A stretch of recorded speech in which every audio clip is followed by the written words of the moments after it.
Hello guys, selamat pagi. Semalam kita tak dapat nak noreh sebab hujan lebat. Pokok getah pun basah sampai ke hari ni. Jadi pagi-pagi kita pun masuk kebun. Kita cari pucuk paku. Ini pucuk paku merah.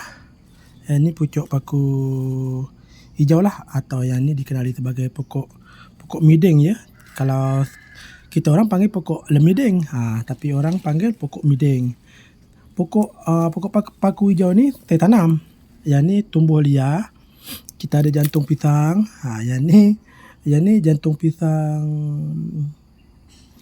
apa dah lupa dah nama ya.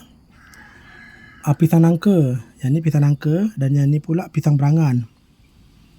Kalau tak pandai buat pisang nangka ni memang sangat pahit ya. Sebenarnya pokok paku hijau ni banyak tadi, tapi saya bagi ke jiran sebelah ya, makcik bini saya lah. Okey, itu saja video untuk hari ni ya. Kita ada sayur campur. Okey, bye bye.